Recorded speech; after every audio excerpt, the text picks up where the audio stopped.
Not even going to bother with a teasing hypothetical in this one. We all know Groot is the most powerful little tree boy in the Marvel Universe. Look, I'll just let the dude speak for Tree Self. His words are just so beautiful.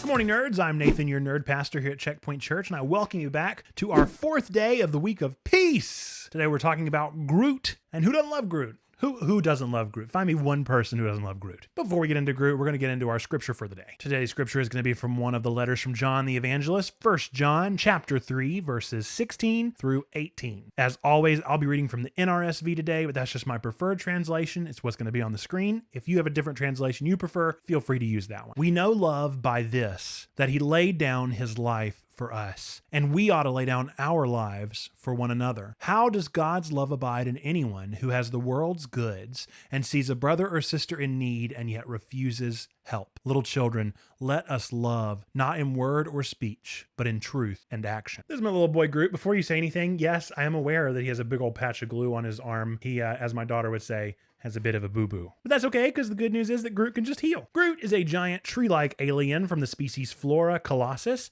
As we know him, he is one of the most beloved characters in the MCU. Groot actually isn't really his name. Groot is more what his people are called because of their notable factor of the only thing they can say being, I am Groot. This Groot in particular, though, is the Groot that we get to know and love in the MCU. There is another Groot in the Marvel Universe who is not as nice, but this Groot in particular has a real bleeding heart for the other. On Groot's home planet, there are a menagerie of maintenance mammals who are coincidentally all raccoon-like aliens. On this planet, Groot's people, the Flora Colossus, see these MMs as second-class citizens. Groot does not have this prejudice, and it divides him from his people and bonds him with the maintenance mammals, eventually causing him to leave his people. This makes sense as to why Groot would join the Guardians of the Galaxy, a horde of others and outcasts, just like maintenance mammals on his home planet. Okay, we all know where this is going. In the first movie, we all remember the scene where Groot protects the Guardians at the sake of his own life, in which he states the iconic line,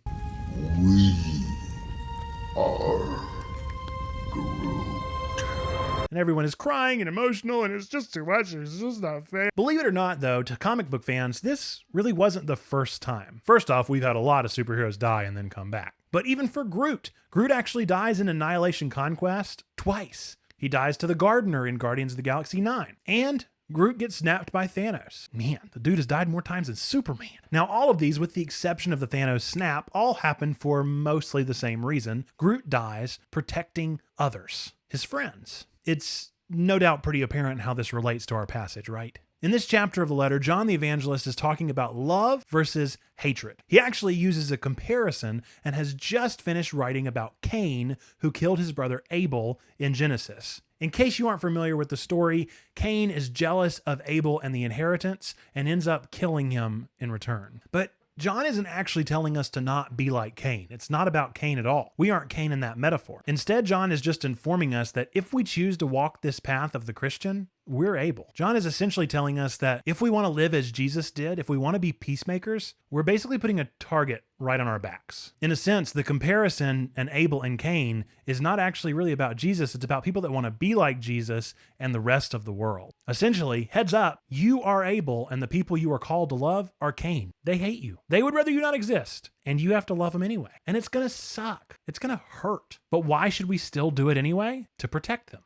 Being a peacemaker means having to take risks and make sacrifices. Remember that we aren't necessarily promised an easy life. The dude that we're trying to live like, he was literally killed for doing the right thing. So Groot does what he believes in. He becomes the ultimate peacekeeper in the Marvel Universe. He has no clue if anyone will take a sliver of his branch and bring him back to life. He doesn't do it because he knows he won't get hurt. I have a feeling it hurts pretty bad. Groot does it and hopes that someone does it, but either way, he's only doing it because it's the right thing to do. Groot doesn't have to, but he does it anyway, to keep the peace and to love the other. So maybe the next time you're watching this film, rather than wanting Chris Pratt's dad bod to egad bod or Rocket's guns and hazardous attitude, maybe aspire to be more like Groot the next time you watch it. Thank you so much for watching this video. I appreciate all of you tuning in. If you would like to go the next step and take things a little bit deeper, consider either using our prayer down in the description if you are a praying type. If you're a journaling type, consider using our guidebook as a devotional guide, daily guide,